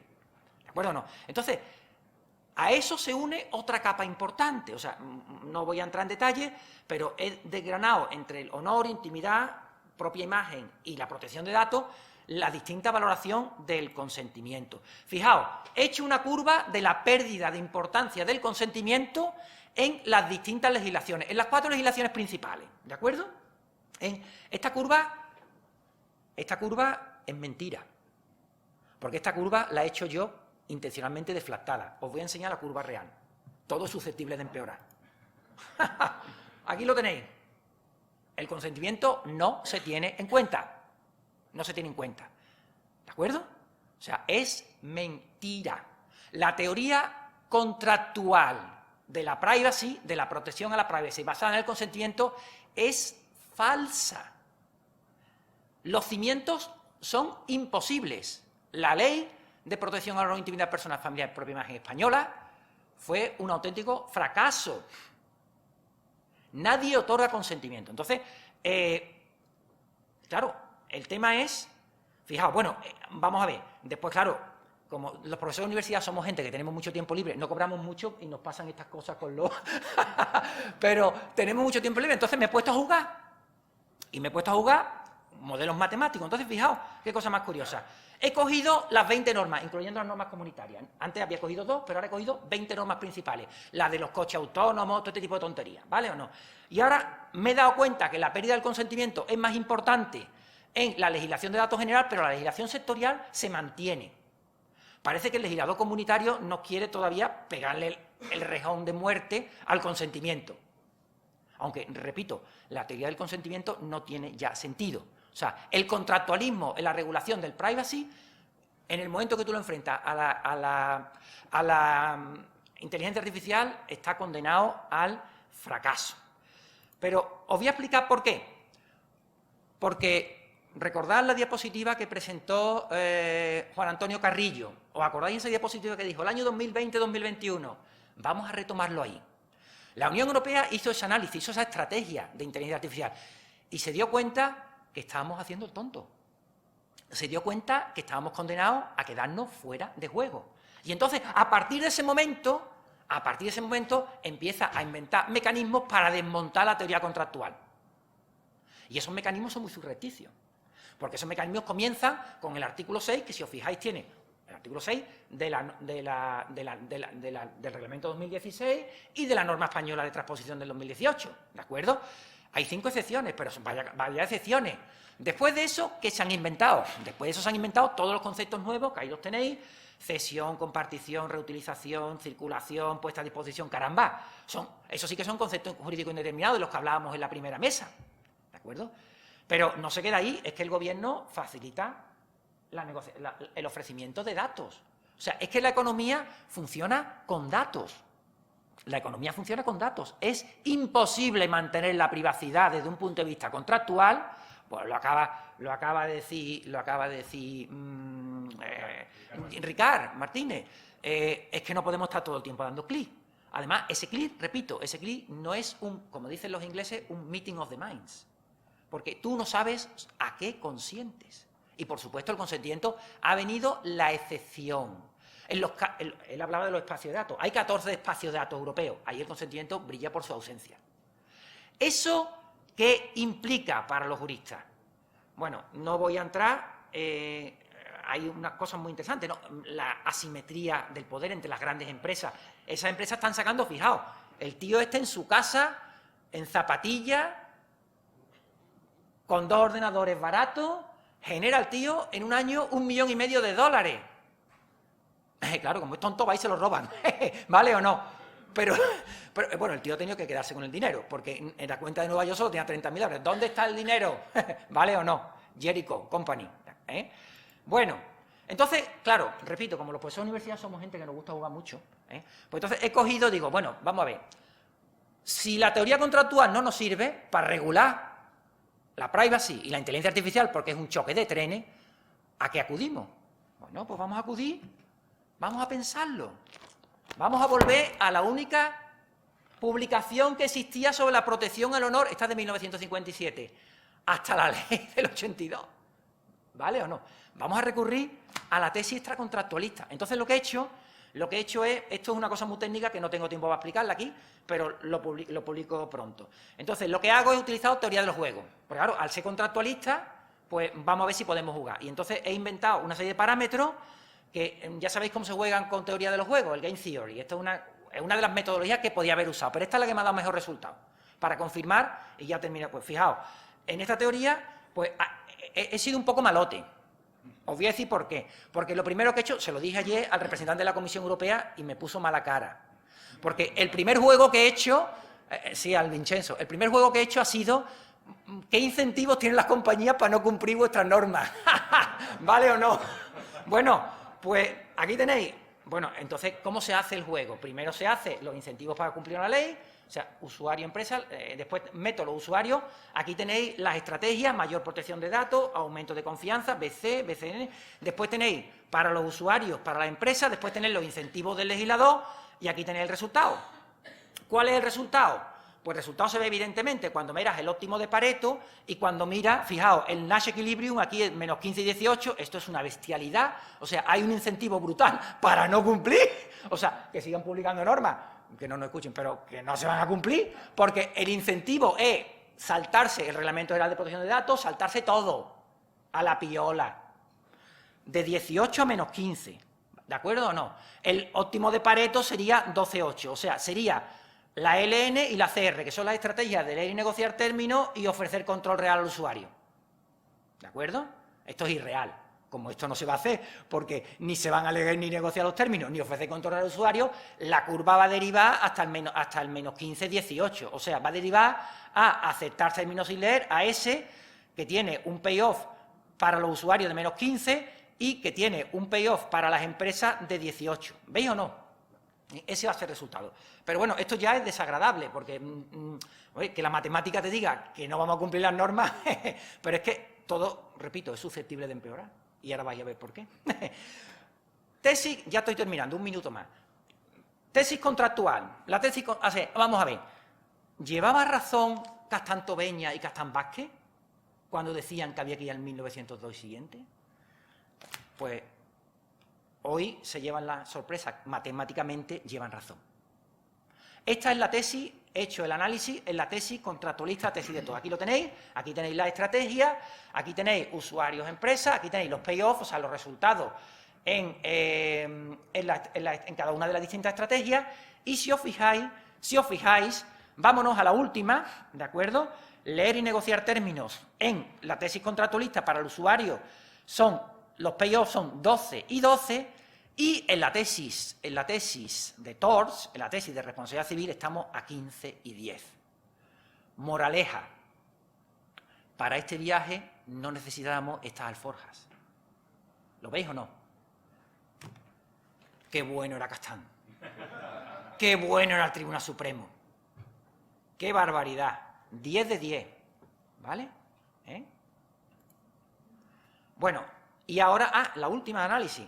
Repito, como todo susceptible de empeorar, ahora le he añadido estrategias relacionadas con la inteligencia artificial. Todavía peor, ¿vale o no? ¿De acuerdo? Todavía se ve más claro que la tesis de TOR es mejor. Ahí tenéis, pues, usar herramientas para gestionar privacidad, los asistentes de privacidad. Bueno, aquí hay muchos que no puedo entrar en detalles porque no puedo desgranar todos los parámetros. Bueno, y ahora, decano, dedicado a ti la pregunta, ¿y qué podemos hacer? ¿Y ahora qué hacemos? ¿Vale o no? Aquí tenéis a... Este hombre lo conocéis, ¿verdad? Hombre, René Descartes. Yo siempre me he planteado, y es una duda que resolví anoche, cuando estaba mirando esto. ¿Por qué se murió Descartes? ¿Qué le pasó a Descartes? Pobre Descartes. Yo pensaba que Descartes se había muerto, Guillermo, yo pensaba que se había muerto porque un día se dio cuenta que había gente que existía y no pensaba. ¿Vale o no? Entonces, su vida, mi teoría, se acabó. Pero no, felizmente no fue eso, no se dio cuenta, murió ignorante. René Descartes murió de frío. Se murió de frío, lo contrató la reina Cristina de Suecia y la reina Cristina, que tenía muy mala idea, lo citaba al pobre René Descartes, que venía de París, de la Ville de la Lumière y del Sol, a las 5 de la mañana, iba allí, en Estocolmo, al Palacio Real, bueno, cogió una fiebre, le hicieron una sangría y se lo cargaron. No murió de eso. Pero fijaos lo que son los engaños. Os voy a enseñar, o sea, ¿cuál es la moraleja? La primera moraleja es, no pongan nada en Internet que pueda ser usado por la inteligencia artificial. Fijaos, este es el zar, este tío trabaja en la Casa Blanca, nombrado por Biden, bueno, tampoco darle mucho honor a este, porque vamos, Biden a esta altura, pero este es el responsable de la política de pandemia de la Casa Blanca. No estoy de broma, ¿eh? Esto es preocupante para los virus y para las bacterias. ¿Lo veis o no? Y después los engaños existen. Y os termino con un ejemplo ya. Aquí tenéis, ¿eso qué es? es una loncha de chorizo. Bueno, pues ahí tenéis, el científico francés Etienne Klein ha pedido disculpas en Twitter por un bulo que hizo pasar una loncha de chorizo por una instantánea de la estrella Próxima Centauri. Vaya gol que le han metido al tío. Bueno, pues aquí termina la presentación. Agradezco a mis compañeros. Y ahora, si queréis, podemos abrir un pequeño turno de debate. ¿De acuerdo? Si queréis abrir un pequeño turno. Yo creo que lo hemos dicho. Hemos matado esto ya, pero... pero si queréis, queda abierta la mesa para el debate que...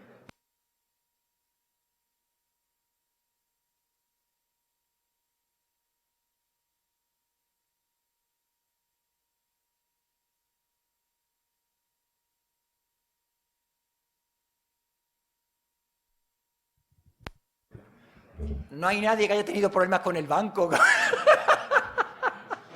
o con el espacio europeo de datos. Nadie quiere decir nada. Joder, se han planteado temas muy interesantes.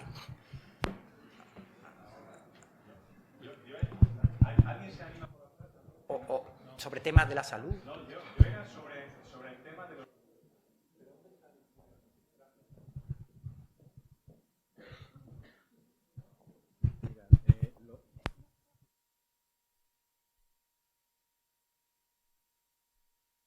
¿Ya ves? Vamos a ver, lo primero es agradecerles a los ponentes y al moderador la extraordinaria mesa que nos habéis brindado, realmente de muchísimo interés. Yo he tenido que salir porque le dábamos un homenaje a un gran profesor nuestro, don Guillermo Jiménez, y he tenido que salir un ratito, no he podido escuchar a Ricard y he escuchado parte de la intervención del profesor Murga. Yo sí quería comentar una cosa al hilo de la protección de datos, y es algo a lo que hizo referencia ayer Mar España, ¿no? la directora de la Agencia Española de Protección de Datos, para saber exactamente cómo lo ven ustedes, ¿no? Que era el tema de, a propósito de los neuroderechos, cómo eso está afectando a nuestra intimidad y también a nuestros propios datos personales, sin ser conscientes. Ella diferenciaba un subconsciente activo y otro pasivo, ¿eh? O sea, hay cosas que realmente se nos pasan, ¿no? Son desapercibidas y ya no es ciencia ficción. Entonces, quería saber en ese sentido, quería pedirles un pronunciamiento al respecto desde el derecho y desde la ética, porque me ha gustado también mucho del profesor Orozco una visión muy próxima a un civilista eminente que es Natalino Hirti, que hace ya muchos años hablaba de los tecnoderechos, ¿no? Del tecnoderecho.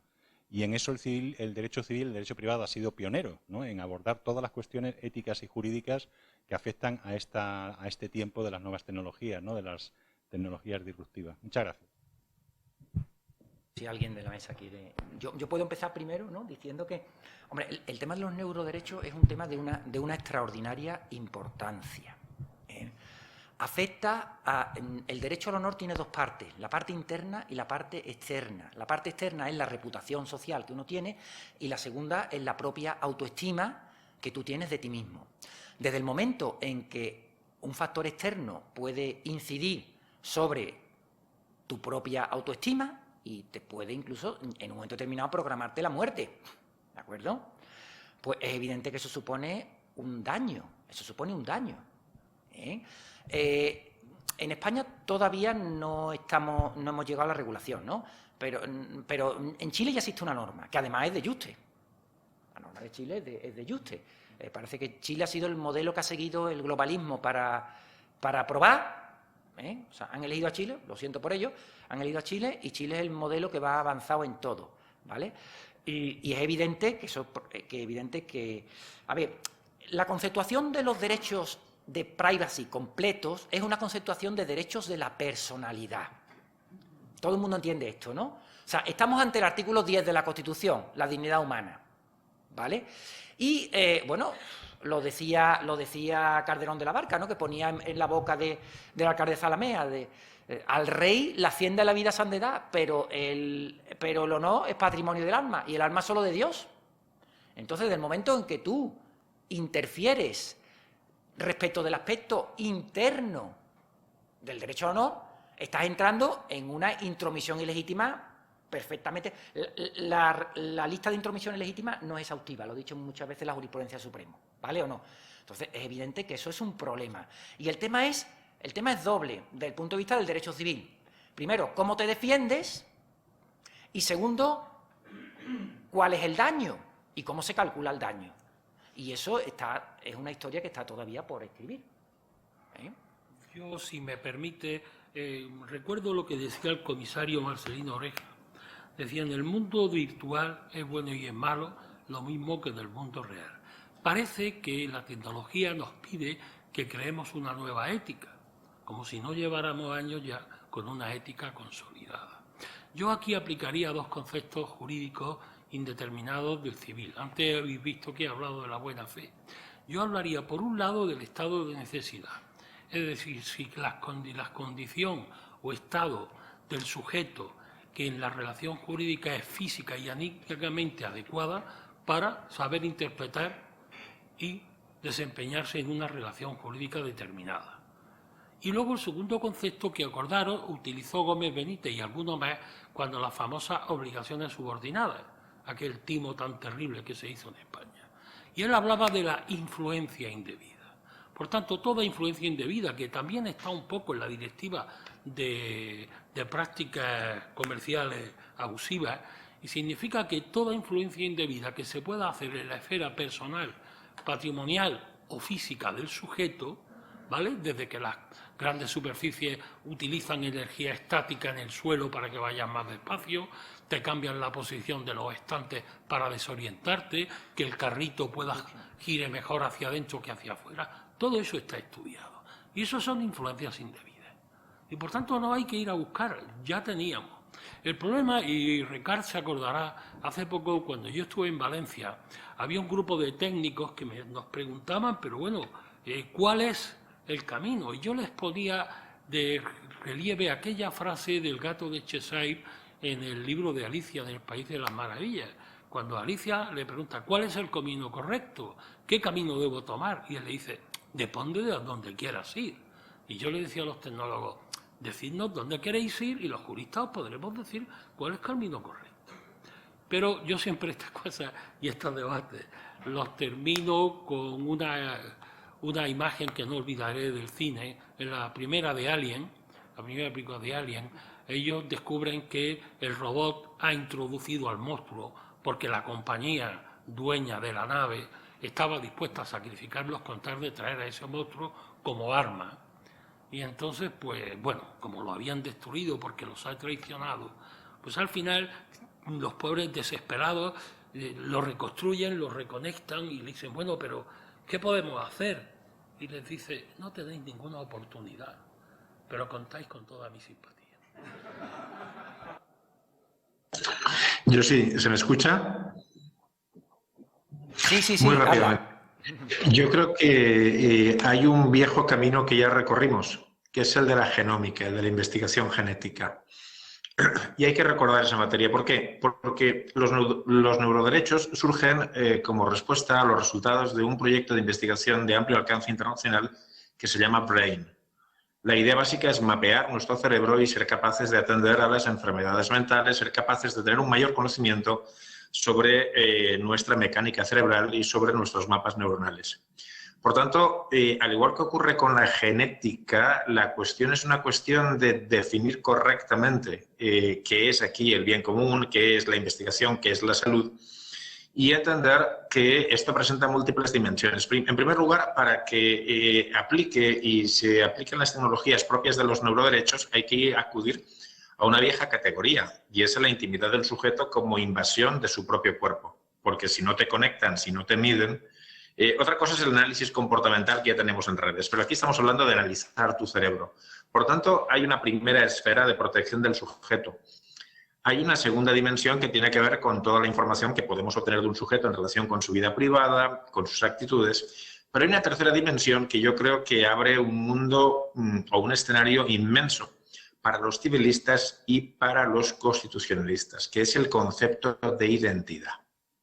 Es decir, prestemos atención porque una de las primeras derivadas ya constatadas de los neuroderechos, además de todo lo que hemos aprendido sobre cómo conectar interfaces cerebro-máquina, cómo, por ejemplo, hacer que los ciegos tengan una visión artificial limitada, pero visión, o otro tipo de estímulos relevantes, lo que estamos aprendiendo es que la alteración eléctrica de circuitos neuronales cambia la personalidad y la conducta de los sujetos. Por tanto, creo que ahí hay un riesgo y una cuestión particularmente relevante desde el punto de vista de nuestra futura investigación, porque al final la pregunta es bastante obvia. ¿Queremos curar la agresividad de un sujeto que, sin embargo, debido al estímulo eléctrico, cambia por completo el modo en el que es y se concibe? Aquí hay un interrogante no solo ético, sino jurídico fundamental. Es decir, creo que hay mucho camino por recorrer en este ámbito. Y, Guillermo, no has citado el principio básico de Ulpiano de no hacer daño. Nos ha quedado así.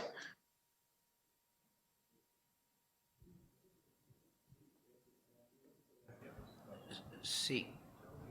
¿Quién ha pedido primero la palabra? No me he dado cuenta. He estado escuchando ensimismado, escuchándola.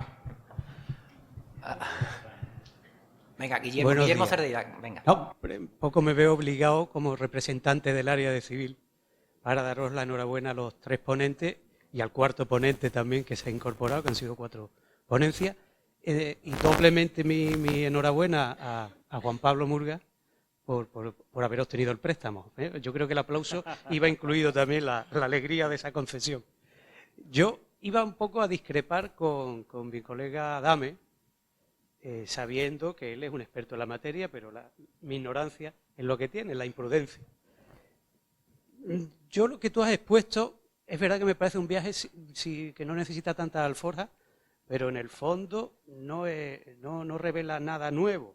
Si al final llegas al 1902, es por la misma razón que siempre, sobre responsabilidad extracontractual por daño. Tú has hecho una curva descendente de la minoración del decaimiento de la importancia del consentimiento en la propia legislación. Yo creo que más bien la curva es inversamente proporcional ascendente, que demostraría el incumplimiento de la normativa que sigue exigiendo la presencia del consentimiento. Precisamente porque no la hay, si al final hay una reclamación, como no hay consentimiento, no hay contrato, el mecanismo que te queda es el de la responsabilidad extracontractual, que por eso sí se llama. Eso es lo que yo creo. Y por cierto, no he leído ese artículo de Castán. El padre era un gran magistrado, mejor que jurista, dice don Ángel Manuel López López. Yo creo recordar que en los años 60 hay otro magnífico trabajo sobre los derechos de personalidad de un gran maestro, don Federico de Castro, publicado en Anuario de Derecho Civil. Ese no sé ya si diría algo. Pero todo esto es por criticarte, vamos, no es por otra cosa. No, y en el 80, en el anuario, Luis Díez Picasso, en 2 esbozos de Derecho y Masificación Social, habla ya de apoderamiento de datos.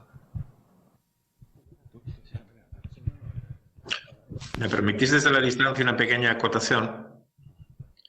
A mí lo que me sugirió tu intervención en relación con la responsabilidad civil extracontractual es cómo los juristas en la Unión Europea renunciamos al derecho tradicional cuando tuvimos que aplicarlo. Es muy fácil lamentarse de la inacción, de qué han hecho estas compañías, de por qué es ineficiente la regulación y tenemos que esperar una nueva regulación. Pero del mismo modo que no acudimos a la responsabilidad extracontractual, a la responsabilidad por daños, también nos pareció fantástico que una máquina de una determinada compañía leyese todos nuestros correos electrónicos y nunca nos planteamos si eso vulneraba el secreto de las comunicaciones. Es decir, hicimos una renuncia consciente a aplicar las categorías tradicionales del derecho a la tecnología por el simple hecho de que la tecnología era algo nuevo. Y aquí yo creo que nos equivocamos. Y una de las lecciones aprendidas a las que ha llevado la presentación de Adame es a considerar que cuando te enfrentas a un riesgo sistémico no debes renunciar a ninguna oportunidad que te ofrezca el ordenamiento jurídico, a ninguna.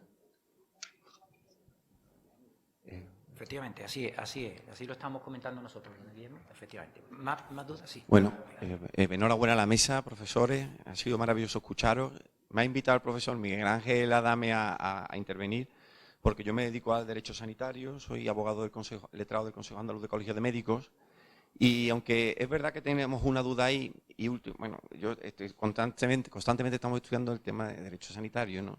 Y últimamente es verdad que se me viene una frase mucho a la cabeza, que a lo mejor es una tontería. Bueno, es una tontería quizá, pero la voy a decir aquí abriéndome aquí al foro que estamos y me viene la esperanza del derecho.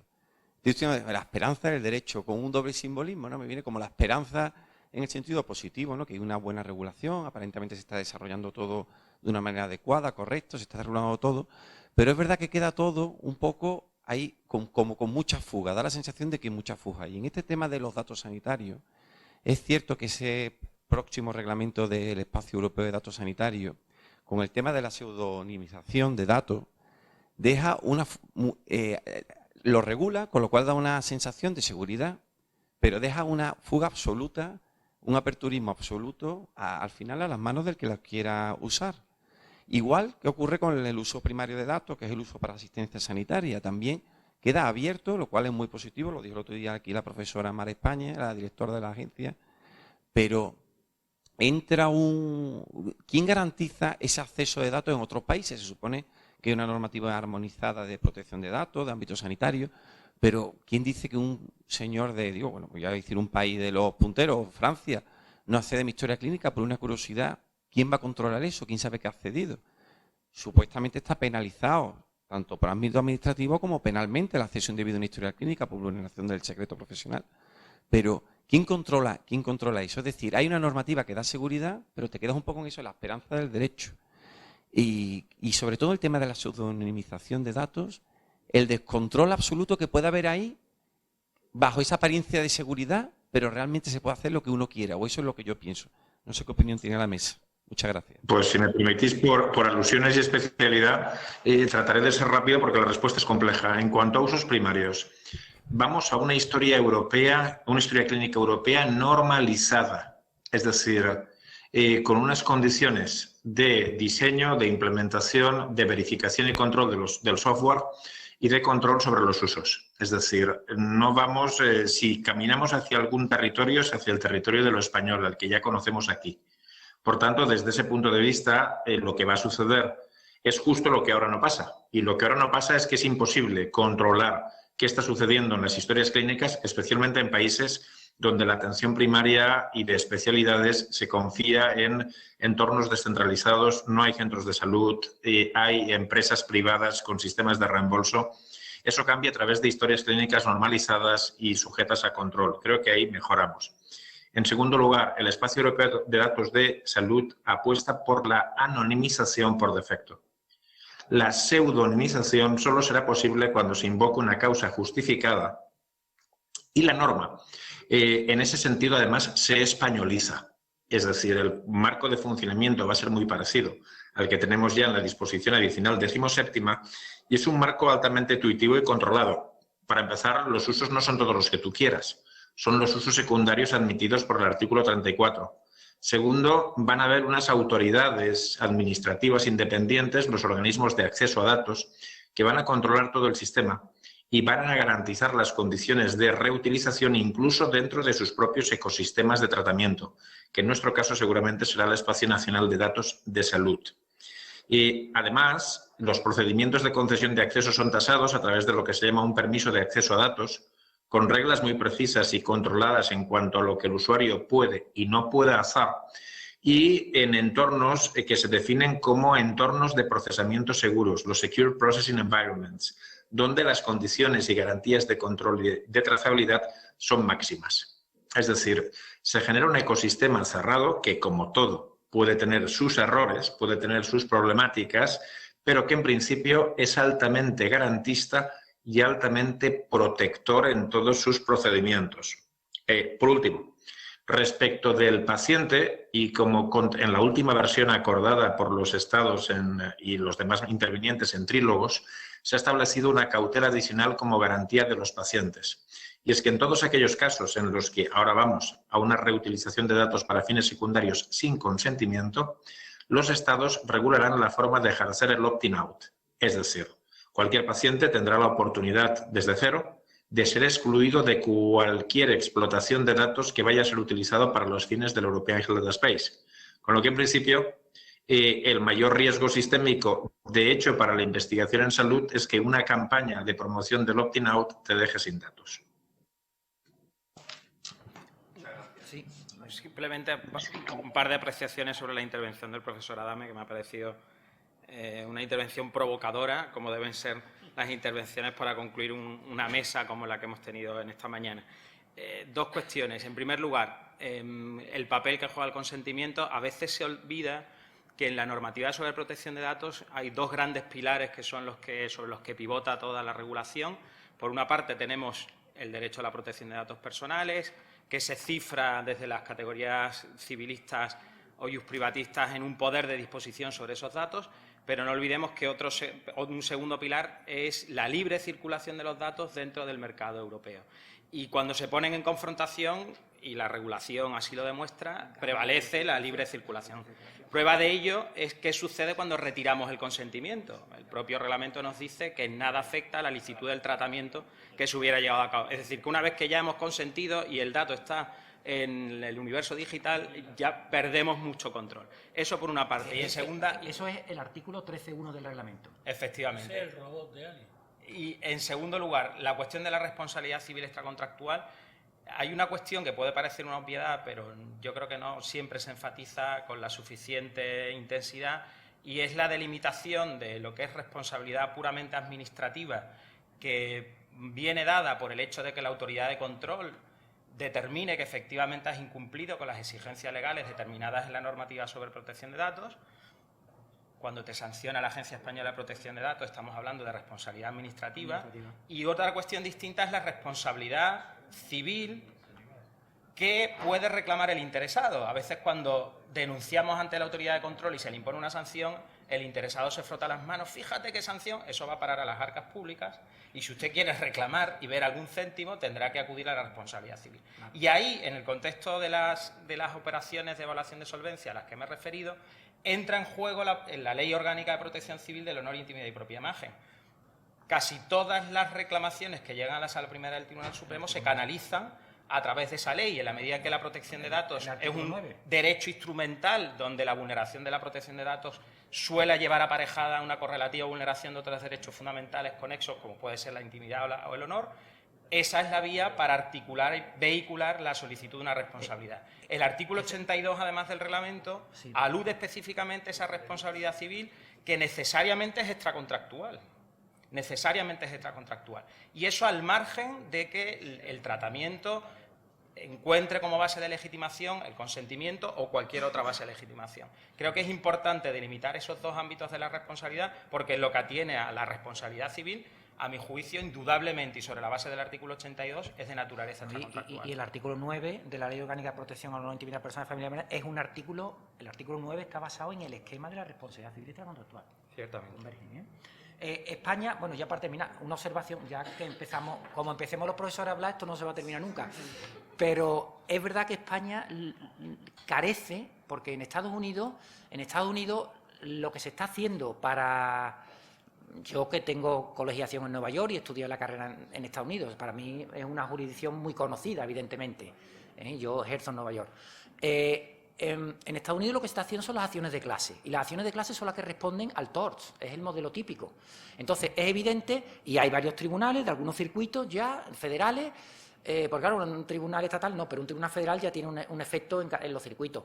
Que evidentemente, claro, allí los abogados argumentan mucho, los abogados americanos se lían mucho, empiezan a argumentar mucho, traen expertos de muchas más. Y claro, se trata de un disgorgement de los beneficios. Es decir, si tú has generado ese tipo de beneficios y has causado esos daños, y es evidente que no ha habido intervención contractual, el consentimiento es inexistente, estamos de acuerdo en eso, ¿vale? Pues te vas a enfrentar, y ahora la respuesta es evidente, pues la respuesta es como la tutela difusa de los daños medioambientales por responsabilidad civil. Es que no hay daño, ¿cómo que no hay daño? Hay daño, lo que pasa es que es un daño mínimo, pero este mínimo, más este de aquí, más el otro de aquí, pues nos encontramos con un daño que es susceptible de ser recurrido en acciones de clase. Entonces, ese es un problema procesal que no tenemos en Europa. O sea, quiere decir, es un mecanismo procesal que no tenemos en Europa. Entonces, eso sería cuestión de explorarlo en el futuro. Bueno, yo no sé si debemos cortar aquí. Se está haciendo muy ameno esto, ¿verdad? Llevamos más de 2 horas. Y se ha pasado el tiempo volando, pero ya hay que cortar porque es la hora de... Antes de cortar, Adame, recuerda que lo que tú señalas es lo que acaba de ocurrir en la demanda que primero 51 estados han interpuesto contra Meta. Claro. Sus fiscales generales que tienen legitimación para interponer una acción colectiva en defensa, en este caso, de los derechos de los menores, y aplicando precisamente al mental distress una de las consecuencias de los torts, y acaba de ocurrir también, creo, en un par de estados contra TikTok. Es decir, está pasando. No es predicción, es realidad. Bueno, pues se levanta la mesa. Muchísimas gracias por su paciencia. Enhorabuena. Enhorabuena.